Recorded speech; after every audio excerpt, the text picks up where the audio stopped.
Hi YouTube, welcome to the Emporium Outdoors. My name is Michael. Today I want to bring to your attention the new Canadian drone laws that came into effect on the 1st of June 2019. In summary, this stops you flying your drone if you don't have a basic license and a registration for a drone if it's over 250 grams. So this new legislation has been on the books for quite some time, and actually I kind of forgot about it. So today is the 2nd of June and I've just passed my basic license. So I'm now able to fly my drone, and I've also registered it. And one other requirement is you have to have the registration number actually affixed to the side of your drone. So if anyone does find it, they can identify it, obviously.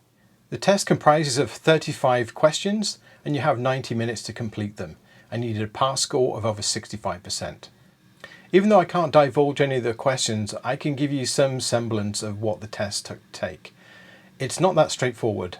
I did find some of the questions quite odd, especially in the way they worded them, but I obviously managed to get through the whole thing. So the test costs 10 Canadian dollars, and to register your drone, which you have to do as well if it's over 250 grams, will be a further $5. So if you don't abide by these rules and have these certifications in place, then you could be fined up to $1,000 for recreational flyers. So the basic license allows me to fly the drone within 30 meters of buildings, people, vehicles, etc. and up to 400 feet in altitude. And this is in uncontrolled airspace. So if you want less restriction on where you can fly, you can apply for the advanced license, and that will allow you to fly in controlled airspace, fly over bystanders and go closer than 30 meters. But this is an additional license on top of the basic that you have to take. And you also have to pass a physical flight test with a flight reviewer. I looked at some of the costs and they're about $250 for that to happen with a local company. So I've been flying drones on my channel for video footage for about 4 years, and I've owned 2 drones. So I haven't really had too many incidents. With my previous drone I did have a bit of a rough landing, and but that's about it really. I tried to keep away from people, obviously trying to abide by the guidance rules before this legislation came in. And I've not had a real incident. So what's my take on the new regulations? Well, I think it's completely overdone. I think it's way more restricted than it has to be. I don't think there are that many drone incidents in Canada in general. We don't have a proliferation of drones flying everywhere. I think most people are very responsible with them. And if people are acting dangerously with a drone, there's existing legislation to actually prosecute them, such as the Offences against Maritime Safety as one such act.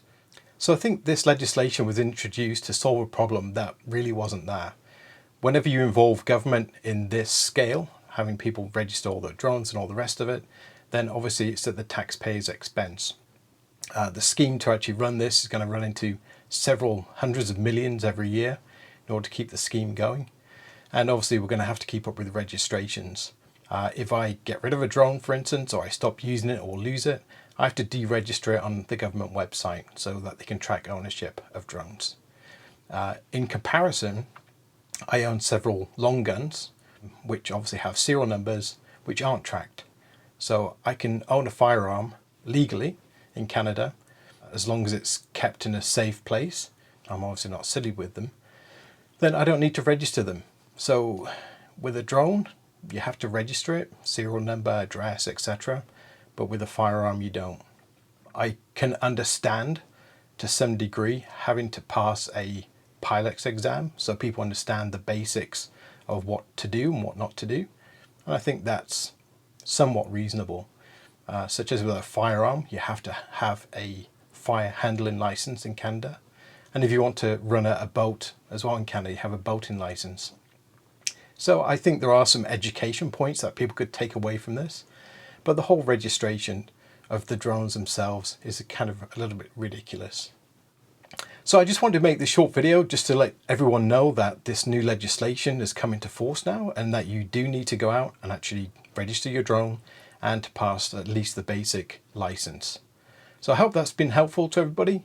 If you have any comments, go ahead and leave them below, and look out for some of my other videos. And if you like my content, don't forget to subscribe. So until next time, take care. And as always, thank you very much for watching. If you like my videos, leave me a comment, maybe a thumbs up, and don't forget to subscribe.